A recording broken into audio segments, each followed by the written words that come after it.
Hello students, welcome to CR's digital classes. Today's topic is addition of nitrogen nucleophiles to carbonyl compounds. Carbonyl compounds are aldehydes and ketones. These aldehydes and ketones undergo different kinds of reactions in which one of them is addition of nitrogen nucleophiles. So we'll deal this today.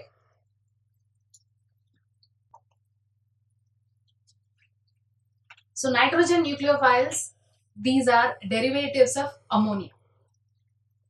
Ammonia is NH3, we all know that, NH3.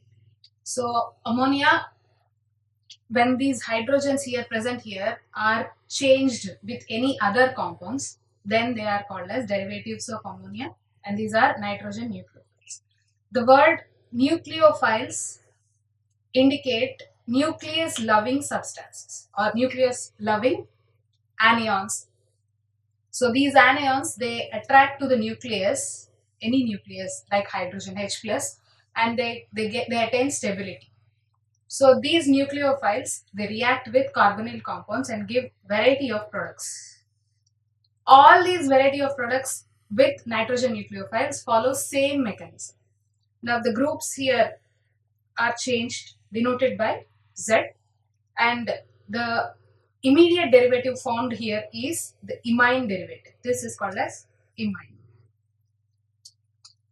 derivative. So as we can see, there is a list of n substituted derivatives here for ammonia. If the Z is replaced with hydrogen, then it is ammonia, and the derivative, the product formed after reaction with carbonyl compound is imine. If it is an alkyl group, then it is called as amine, and the structure is like this, and it is also called as Schiff's base. And if it is a hydroxyl group, then it is hydroxylamine. The ammonium derivative is called as hydroxylamine, and the carbonyl compound formed after reaction of carbonyl compound, then we get the product of oxide.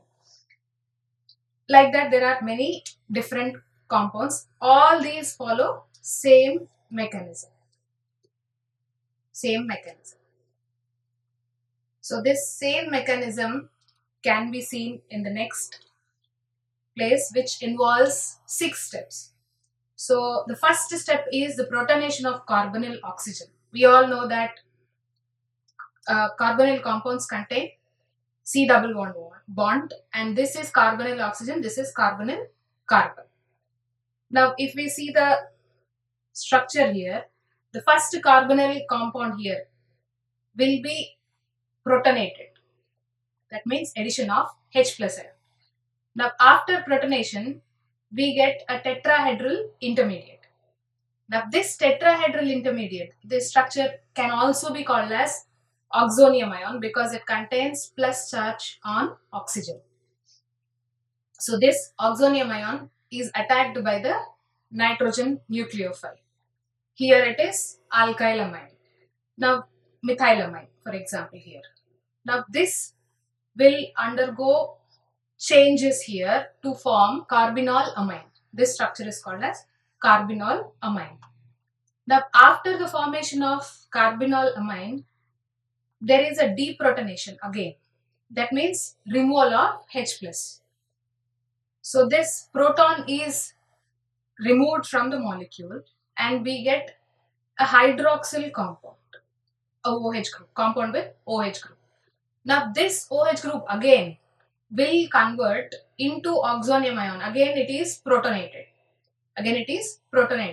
And there is a rearrangement here and here. The lone pair is transferred here onto this carbon, and this bond is transferred to the oxonium ion, oxygen with plus charge, to get stability. Now here by this water is removed. This is H2O, right? This is removed.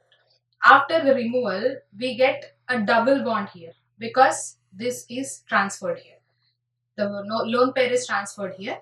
So we get double bond between carbon and nitrogen. But there are 4 bonds around the nitrogen, hence it has plus charge. So to neutralize the plus charge here, again there is a deprotonation, removal of hydrogen H plus ion, and we get the product, final product, whatever it may be. Here this group can be varied, depends if it may be Schiff's base, it may be NH2, like that. Now this is about the mechanism of addition of nitrogen nucleophiles to carbonyl compounds. Thank you.